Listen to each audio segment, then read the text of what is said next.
Breakthrough Challenge Survival. I would like to show you how you can find someone new after a heartbreak while increasing your chances of connecting to your inner being and transition from heartbreak and loving freely again. On this journey, you will begin to be able to control how you view life, define the quality of your path, and be able to work on your limiting beliefs that are affecting your life and your mindset while focusing on what is really important to your life. Somewhere on this page right now, there is a button that says submit.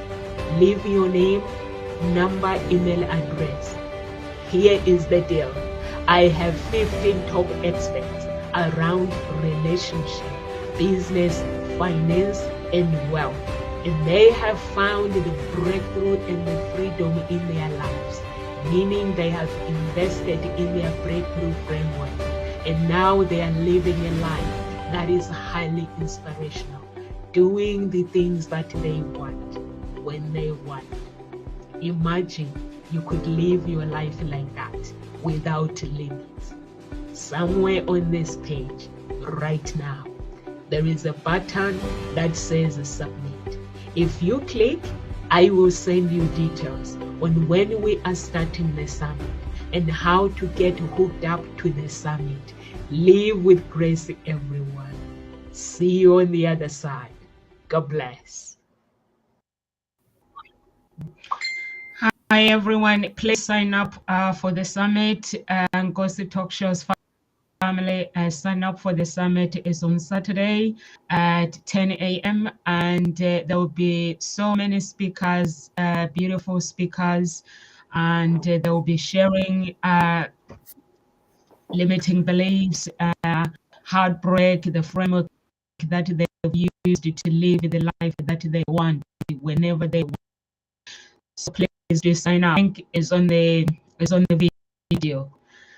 And we are talking about how to deal with critical people. What do you think about this topic? I know he said he used to be critical, Nick, but now he's found his breakthrough. He does not criticize anyone anymore. What do you think about?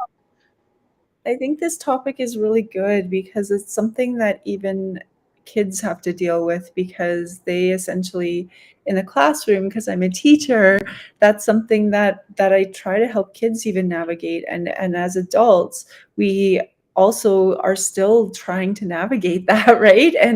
And sometimes critical people can just be that person in the moment who if you're having a really rough day, like some days we're like, I even think of myself, and if I'm having a bad day and then somebody cuts me off while I'm driving, I'm like, oh, it can be so mad, but I'm like, why am I getting mad? Like, this is ridiculous. But at the same time, like when you are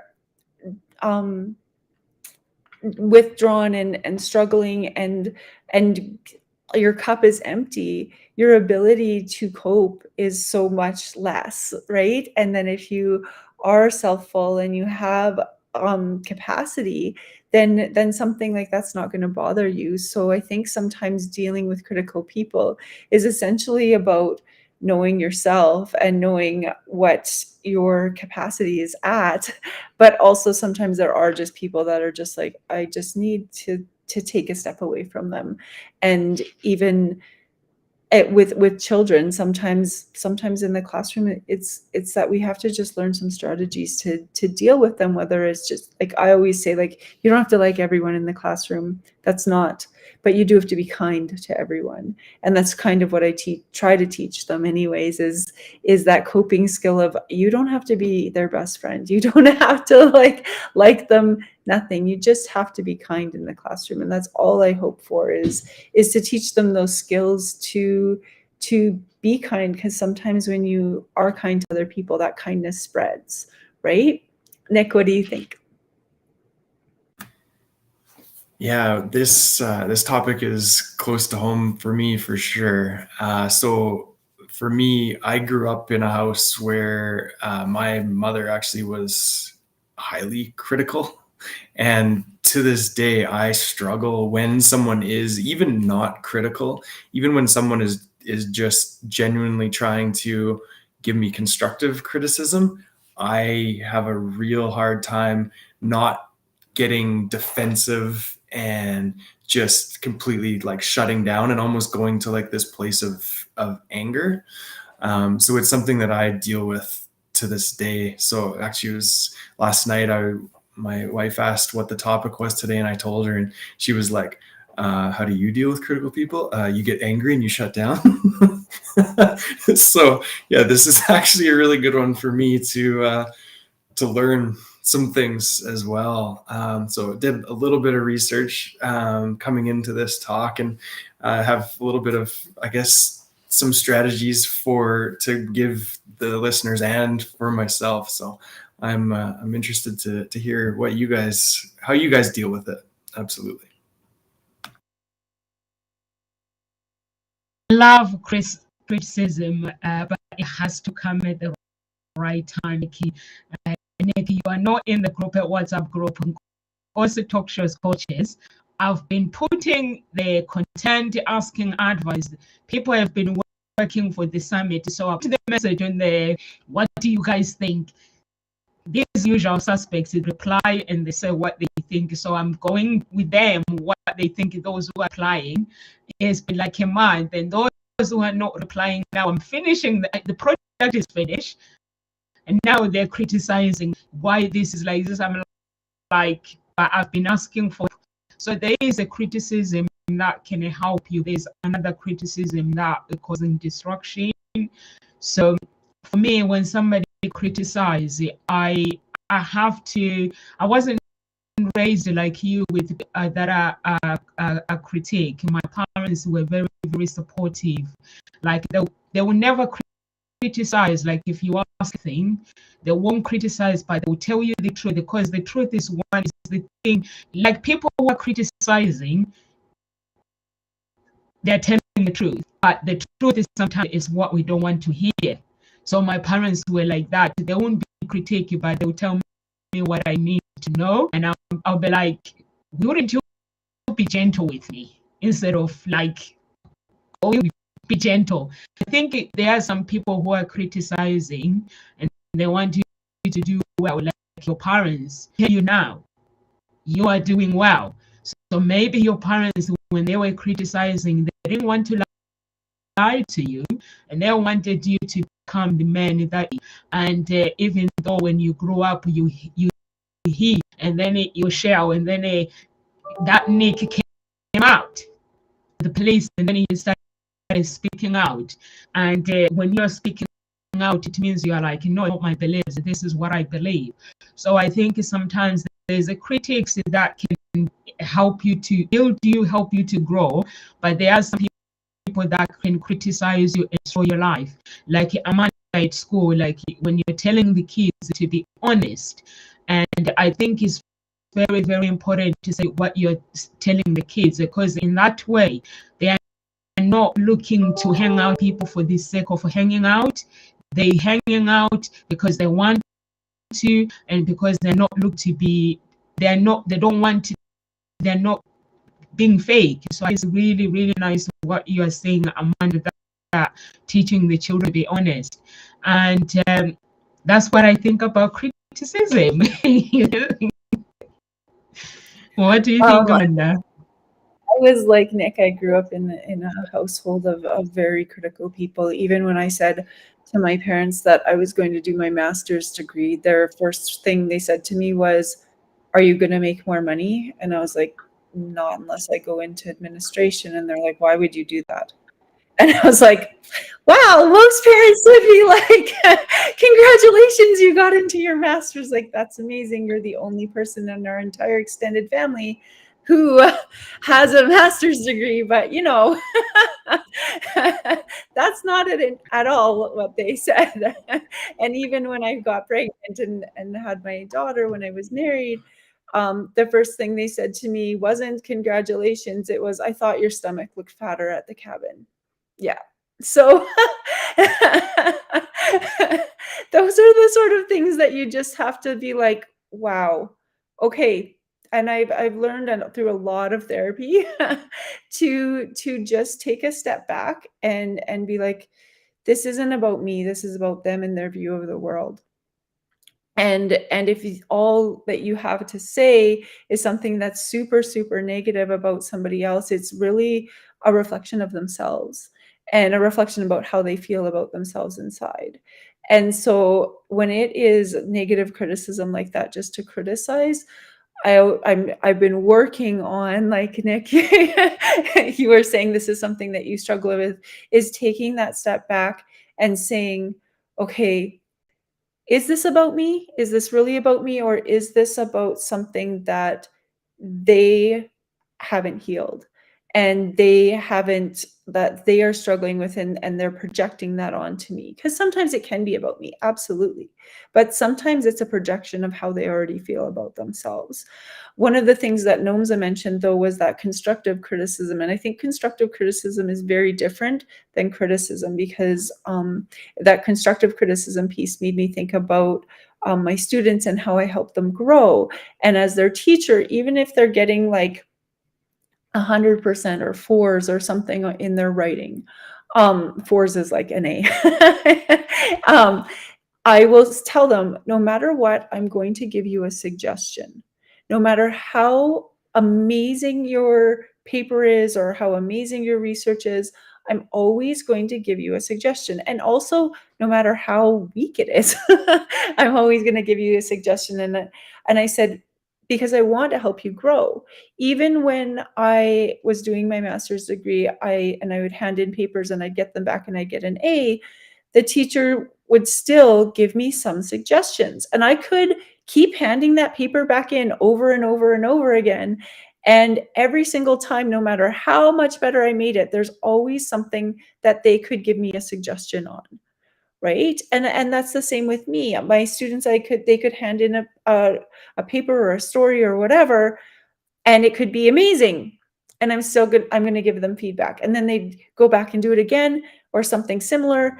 And then I'll still give them feedback no matter what, because it's never the best. There's like this plateau that we're never going to like surpass, because even the best writer in the world, somebody could give them a suggestion to improve it just that little bit. That's the same with athletes. That's why they're always pushing themselves to that edge, is because there's always like some little tweak that they could do to improve. Like I remember back when like snowboarding first started, like doing a 540 was like huge, right? And now in the Olympics, it's like they're doing thousands. I don't even know what it's called.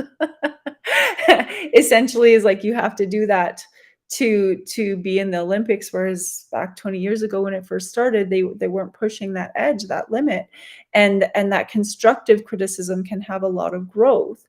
But there's also that negative criticism that can really stunt people's growth and be paralyzing to people. And if I had taken some of those criticisms that people had said to me at different points in my life and it allowed it to paralyze me, then it would have negative impacts. But I think that constructive criticism can go a long way. And there's actually this art piece that my students and I just did.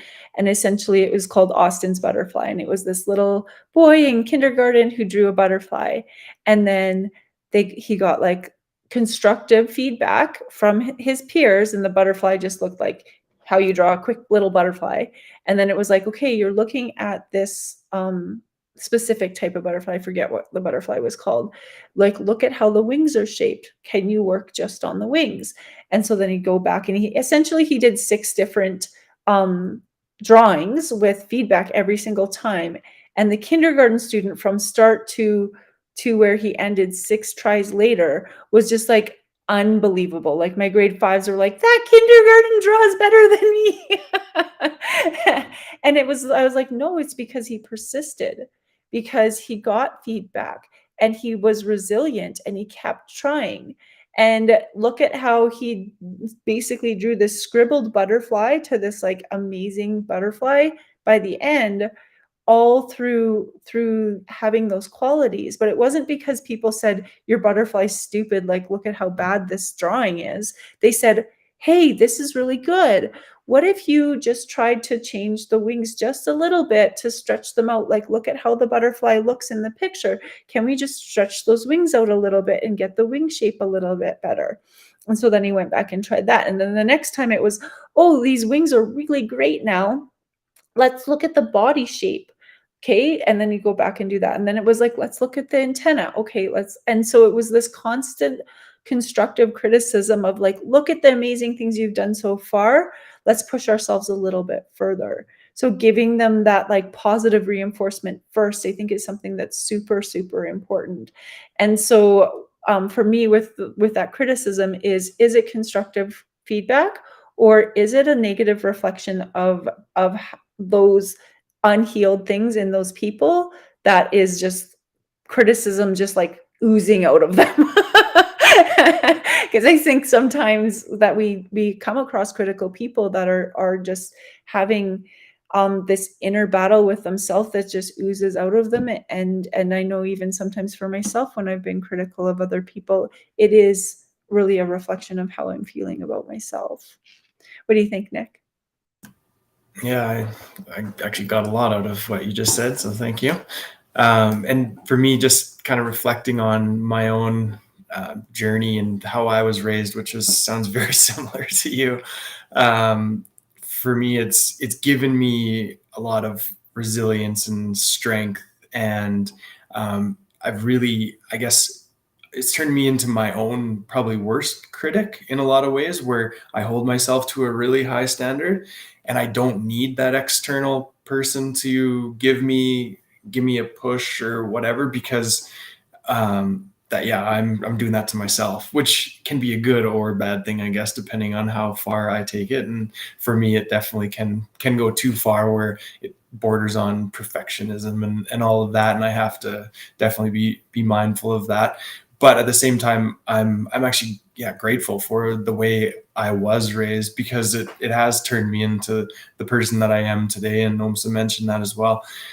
So I am grateful for it, and it's given me a lot of basically strength of character and some other positive things too. It's just trying to find that balance, I guess, of where it's helpful and where it goes too far into perfectionism and all the negative things that can come from that. And I just kind of tell a story of where maybe it wasn't so helpful for me.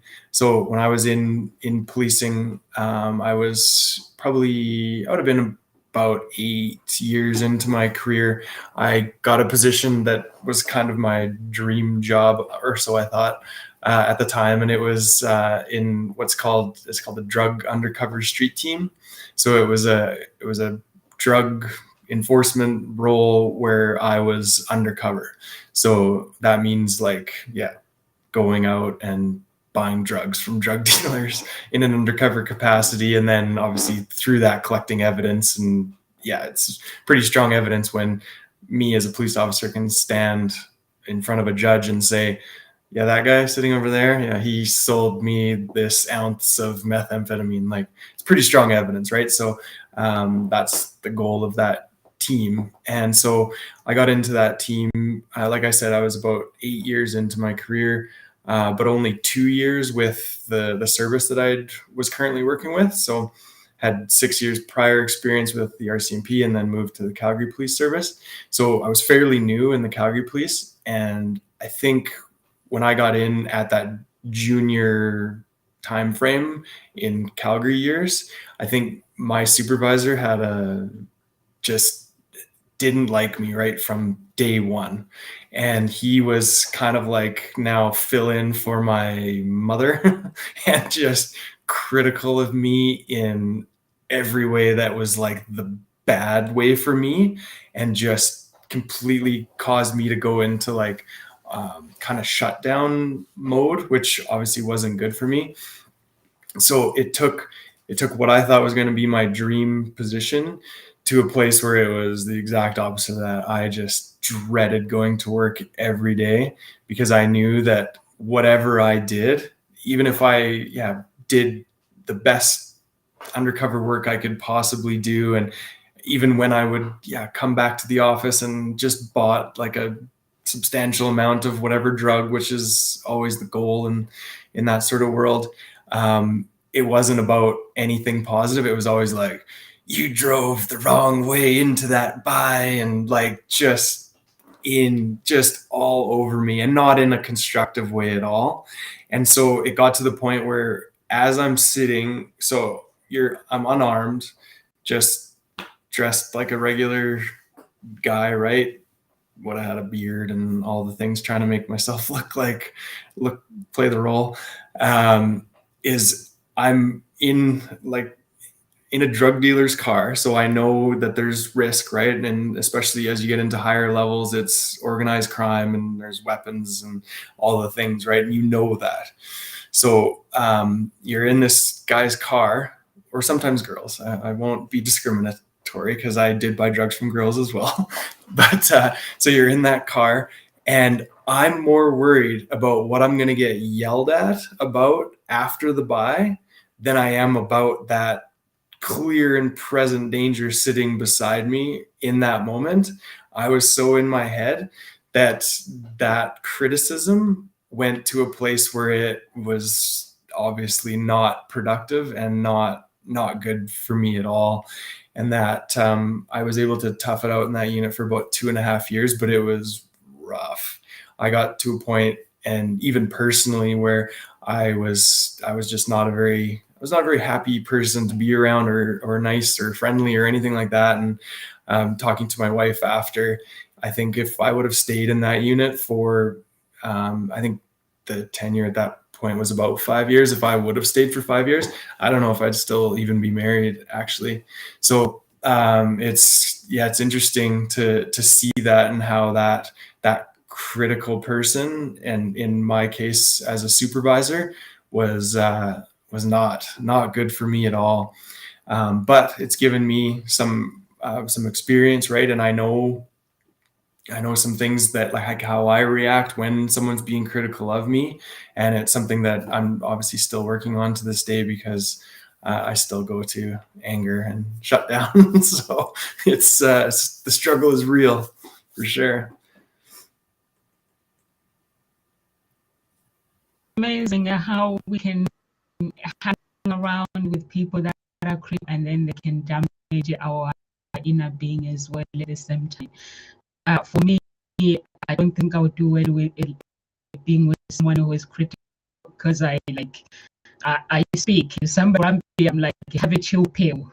What's going on? I want to know why you're being horrible to me, and I want to let you know that you're actually being horrible. So I wouldn't, if I was to hang out with people that are critical, I wouldn't stay there, or even if it's a job. I wouldn't, because I'm used to like hanging out with like when you hang out with football players, when you're being mean, they tell you that you're being mean, and go and get your frustration to other players not being mean to other people. So you get to learn that when you're being disciplined, you get to learn that you can't take your anger to somebody else, or you can't criticize somebody around you, because we are a team. When you criticize the other person, you are destroying everybody else. So that's where I got to actually speak up. Like if somebody is being critical, I tried to get a 9 to 5 job, and they were criticizing each other, and me, I got confused, and I was like, I sat down my manager, I was like, I'm really, really confused. When I got this job, I was told my job description. Yeah, it looks like there's a bullying, there's all sorts of going on. It's like, but they are okay with it. I was like, I'm not okay with it. So I had to ask her top manager in and ask her questions. When I got this job, I was never told that I'm gonna witness people bullying each other, crying, walking out. I got a job, like I had to show them my job description. I was like, this is I go. And honestly, people were fighting in a way that somebody will walk out and I'll be like, oh, did that just happen? Just criticizing each other or not supporting each other. So I was like, I could do this. I had to actually leave. I was like, I can't do this. And I told her manager that that's not what's part of my job description to say people actually criticizing each other and crying at work and walking out. I was told this is what I'm going to do, and I asked them, if I'm sitting there, I'm doing my work, and somebody is trying to criticize and they're trying to pull me into the club of gossip, and I was like, I want to be part of it. I just want to work and make friends at work and just go home and learn things and just go home. So you will be surprised, Nick, what you're saying. The stress that people have to go through that work environment, it does exist. And that's why the coaches that are into personal development, they don't realize that they could actually approach the companies and just train them and train them what they know, so that people can just work as a team and grow and live that life that they want. So what you are saying, you are actually right. People, marriages are being destroyed by stress at work. I've listened to speakers speaking, saying I was in a job and I lost my marriage, I lost everything, but I had this money that wasn't worth it. At the end of the day, earning big money, but with depression. So sometimes it's not really worth it. So I think you did by leaving the job and keeping your family as well. For me, I think you did an amazing job by doing that. We don't realize how important our bodies and our health is. We hold on to something that does not serve us because of fear. That if I leave my marriage, there's some women and men are being abused as well in relationship, and people are being abused at work as well. They're like, if I leave this job, where am I going to get another one? How did you go that one? You had to work by doing, developing, reading, doing training. You could do the same and find a job where you could be happy. Also with marriage, people are being abused in relationships, or families abusing each other, criticizing each other in a way that somebody ends up falling into depression. And but you could remove yourself in that environment. If someone is listening to Nick's story, don't let it go further like that, where you somebody that criticizes somebody. Amanda, you know, on WhatsApp, I do not allow anyone to criticize anyone. I always make sure that people know that no one is here to criticize anyone that is around me. So that is the policy that we have. We can help each other grow by giving each other ideas and helping each other. There's a way of being nice to somebody, but no criticizing. So I always make sure that other coaches, they know that whoever works really hard, they have to be rewarded their work. And so I am vocal, Amanda knows. I do not want anyone around me to be told that they are not enough, they are not putting enough work, because to me, you guys are amazing. So this is what I do. You're amazing, and I'm not saying it. Amanda knows that I will not, if somebody criticizes me, I will not send a text, I'm not send the audio, I just take a video and making sure that it's me that is speaking. I make sure that it's not happening again. So that I do. Amanda, do you have any comment?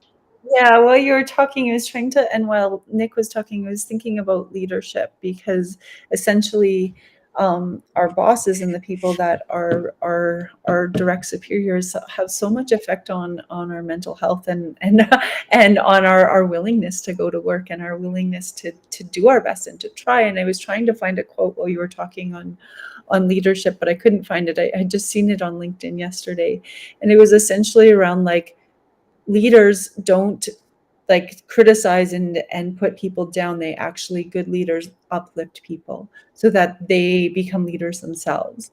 And I was thinking about that from the different principles I've had and different things, and even like the more upper people in the school board that I work with. And I just think like there are so many people that get into those positions that just really shouldn't be, because they're not actual leaders. They are people who are critical and who put other people down, and that's not something that we want. And it's something that we saw, especially in Canada, the last 2 years, of just like so much criticism if you didn't think the way that certain people thought. Right? And that opening of your mind to maybe thinking things in a different way, or even just being open to other points of view. And sometimes when you have a closed mindset, if you're not open to other people's point of view, then you're just automatically critical of them. Like there's no like thinking, there's just like, you're wrong. And it's like, no, if you actually looked at some of these things, that there could be a better way. There could be, if we looked at all of these different working pieces. But some people get on this like super narrow, like there's black and there's white and there's no middle ground. And I think that's where lots of people struggle with criticism, is they're critical when they have a very narrow mindset, and their mindset is like, I'm right, this is the right way, there's no other way to do it. And before the show we were talking a little bit about the Truth and Reconciliation that's supposed to be happening in Canada, and how at that point in time in our history, which isn't a very positive history, it was like, this is what we're doing, and there was no space to be critical about what was happening, and it was hidden from a lot of people, and the different things that our government did to the First Nations, Inuit, and Métis was really, really awful. And we look at it now and we're like, how could we let that happen? But at the same time, there was no space for that to have open discussions, and to be vulnerable, and to be able to stand up and have that space to criticize what was happening. And so I think sometimes there's fear of superiors when there's not a space to have open conversations that question, not even criticize, but question the policies that are happening, and ask for more clarification, and ask for like the benefit / risk factor of this, right? And we've seen that happen numerous times throughout history, where these policies happen, and we're just like mind blown that that's something that our history has in it. And it's like sad, because there's so much loss of people, and of cultures, and of many different things, like the genocide throughout history, all based on like these criticisms of a different group of people, or people who don't think the same way you do. And if we open our mind to empathy, I think empathy is something that we really need to foster and grow in many different areas, in the area of education, and in businesses, and in government.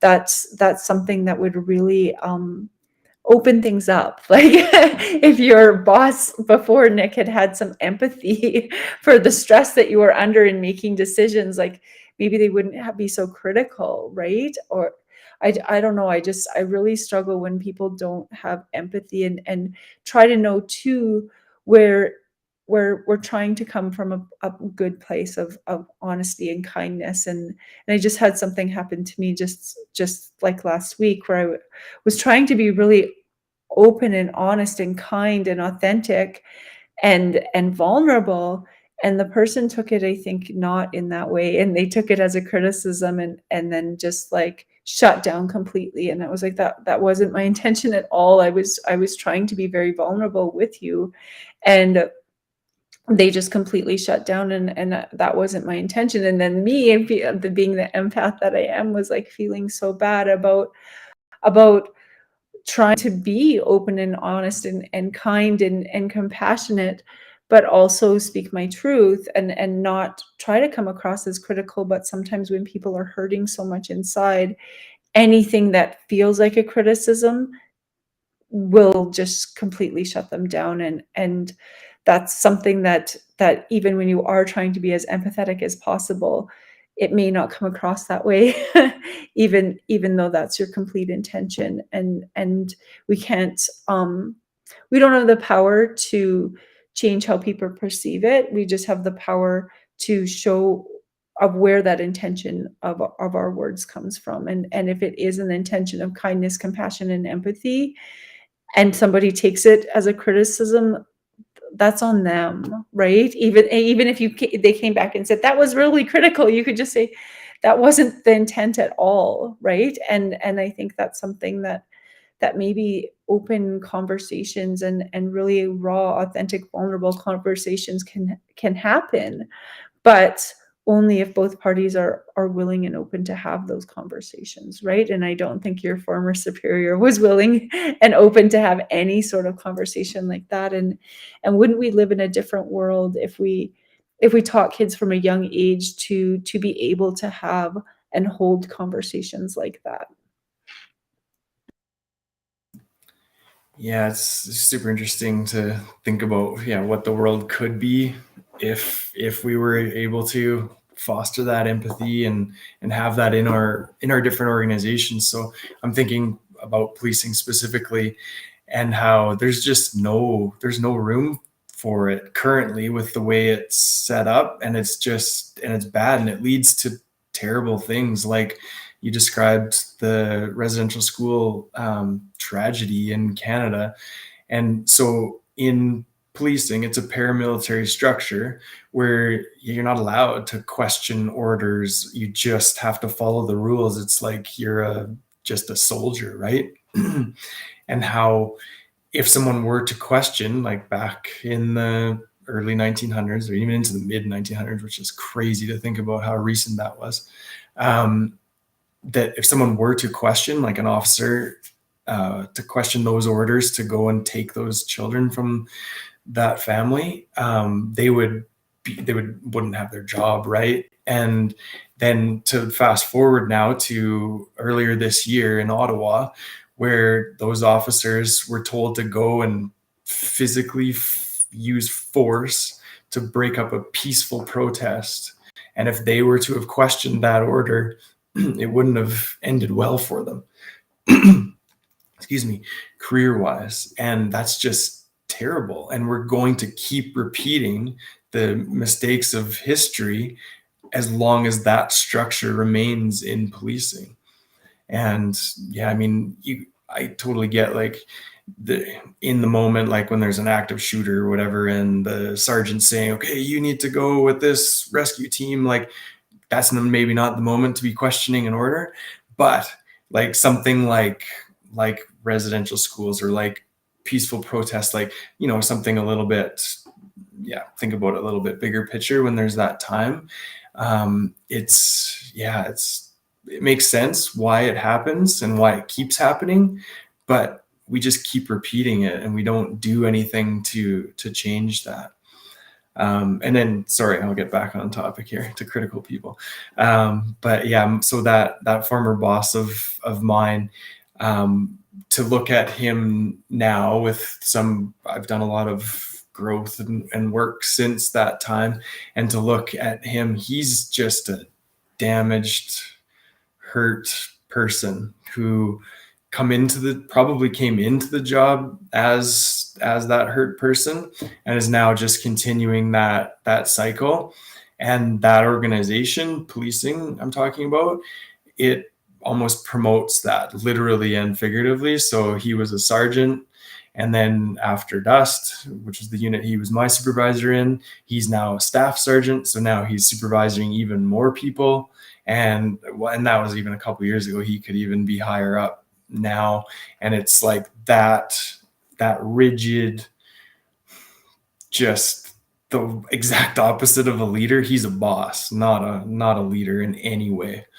And that is the exact opposite of the person that you need in those positions.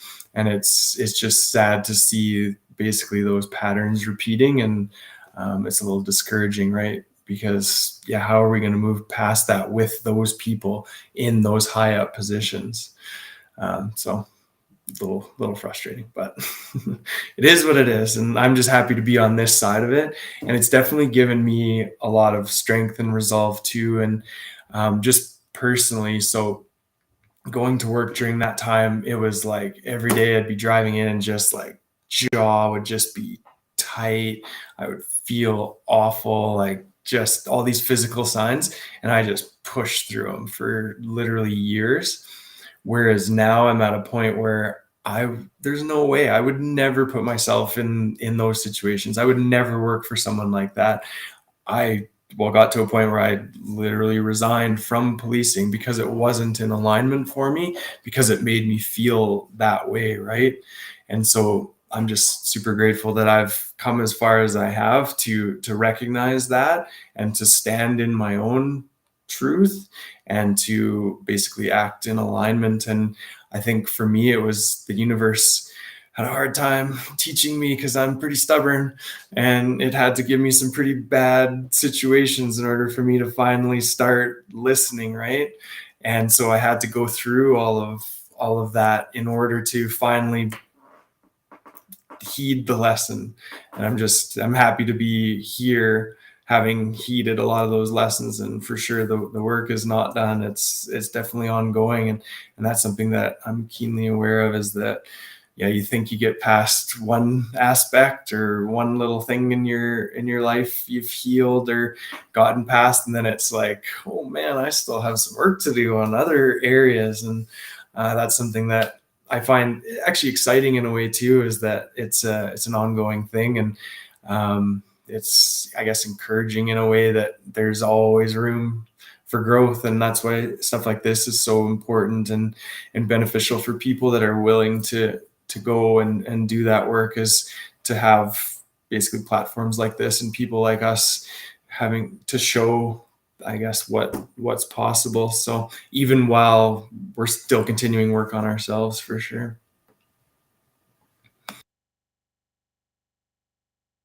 So true. Nick, you move on. Could you please tell the audience quickly who you are and how they can connect to you, please? Sure. So yeah, my name's Nick. So I was a police officer for 17 years, and just in the past few months, in April, I resigned from policing, which was the only career that I've ever worked in. Enforcement, sorry. It was the only career I ever knew prior to this time. And since then, I've started a clothing company here in Alberta, in Canada. And it's focused on, number one is being locally made. So all of our products are made in Calgary, Alberta, and made with the best natural fibers that are available. And for me right now, it's starting with a men's t-shirt. So that's hemp and organic cotton. And people can, connect to me through my website, which is flowstatedesigns.ca, and also on Instagram and TikTok as well, if you are so inclined. It's all under Flow State Designs. Thank you so much, Nick. Amanda, please quickly tell our audience who you are and where they can connect to you, please, or if you have anything exciting, programs, or you can talk about the summit. We have summit on Saturday. You're here Saturday. Yeah, I'm excited for the summit on Saturday. I am a teacher, I'm an author, and I help empower people find their own unique creative gifts within themselves. I love to teach art workshops, and I've been working on a couple of books right now, which I'm super excited about, and I like to help empower people by getting their own stories out to the world. You can find me at artmindfulnessandcreativity.com on my website, or on all social medias. I'm Art, Mindfulness, and Creativity as well. But on LinkedIn, I think I'm Amanda Cottrell. But otherwise, that's me in a nutshell. I love to teach and empower kids, and I've written 9 children's books. So that's me, trying not to teach kids to look through that criticism, right? And we can make the world a better place one day at a time. Thank you so much, Amanda. Is Nomsa Clara Mncube. I want to welcome you to the Breakthrough Challenge Survival. I would like to show you how you can find someone new after a heartbreak while increasing your chances of connecting to your inner being and transition from heartbreak and loving freely again. On this journey, you will begin to be able to control how you view life, define the quality of your path, and be able to work on your limiting beliefs that are affecting your life and your mindset, while focusing on what is really important to your life. Somewhere on this page right now, there is a button that says submit. Leave your name, number, email address. Here is the deal. I have 15 top experts around relationship, business, finance, and wealth, and they have found the breakthrough and the freedom in their lives, meaning they have invested in their breakthrough framework, and now they are living a life that is highly inspirational, doing the things that they want when they want. Imagine you could live your life like that without limits. Somewhere on this page right now, there is a button that says submit. If you click, I will send you details on when we are starting the summit and how to get hooked up to the summit. Live with grace, everyone. See you on the other side. God bless.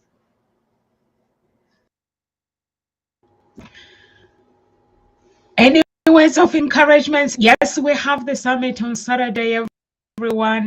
Amanda, Dr. Bigot, and Carol Ann and Claudia will be here. We are not going to be the speakers. We have the speakers that are going to be speaking on Saturday.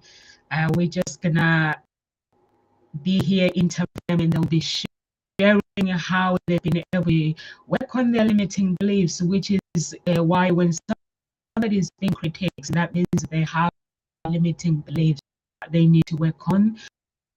And some people, they're being critiqued because that's for you, which is what Nick stated. They were not criticizing because they wanted to put him down. If they wanted what's best, they lied to us. They don't tell us what we are facing, because life is not easy. Life requires you to take action. It requires you to be somebody who has a voice. It requires you to be a leader, lead from within. So it is what Ghost Talk Show does. We help our community to find their own voice and lead from within. So if you are somebody who is having those problems, you have had a heartbreak, and now you cannot lead from within, you've lost your voice of speaking and doing the things that you want, please tune on Saturday. We'll be here all day until 8 o'clock, 8 p.m. Any words of encouragement, Amanda, before we leave? If you come across anybody critical today, just try to not get angry and just take a deep breath and take a step back and think, is this truly a criticism about me, or is that some sort of projection that they have about themselves? And I think that question can really open your eyes to that criticism or that critical person, because so often we take things personally that really aren't about us at all, and it's really a reflection of them. And so if it's constructive criticism, though, maybe just be humble and be like, oh yeah, that might actually help make this better, or that might actually help me get to that next level that I'm trying to get to. So be gentle with yourself. For either constructive criticism or an actual critical person is just be gentle with yourself and sit with that for a moment and think, is this going to help me grow, or is this really not even about me at all? Because that self-reflection for those few short moments will really give you a lot of clarity. Nick? Yeah, and I think what I've taken away, what I'm going to do is exactly what you've just described, is in that moment when someone's giving me, whether it's constructive criticism or just criticism, I'm going to take that moment before I react and take a deep breath and just, or maybe even take a moment and even step out of the room and just really look at the situation and ask if where that's coming from, right? Whether it's, okay, is this just me reacting to their constructive criticism, or is this actual criticism?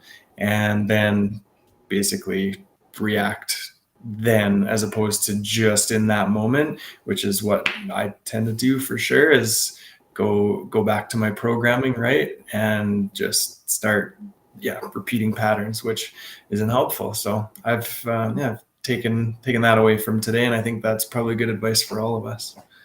Yeah, it's that respond versus react piece, right? Like if you take that step back and really go internal, you're responding versus reacting. And I think that's kind of the goal in any reactive situation, is that you want to just take that deep breath and step back and respond rather than that knee-jerk pattern reaction. Yeah, I think that's if a criticism is something that wants to build you, I think to think about how we respond, and also if it's something that destroys us, we have to choose. We have a choice. People don't understand that we have a choice of how we respond. So that's what I'm gonna leave with you guys, that we do have a choice in everything that we do in life, how we use our emotions, how we use we can control our thoughts.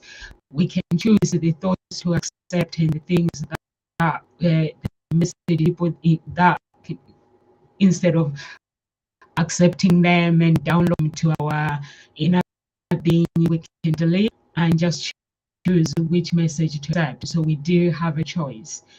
And if you are surrounded by people who are critic, just be an analytic and analyze and define it. And then if it's something that helps you grow, sit down with that person that is causing you and let them help you. And if it works, it works. But if it doesn't go with your values, you don't have to do it. And we are here at Nkosi Talk Shows Monday to Friday, 1 p.m. UK time on the Harvest Summit, and we're excited. And please join us. And if you want to work with our coaches, follow social media. If you want Nikki to help be the person that you want to be, please get in touch with him, get in touch with Amanda. God bless, Liz.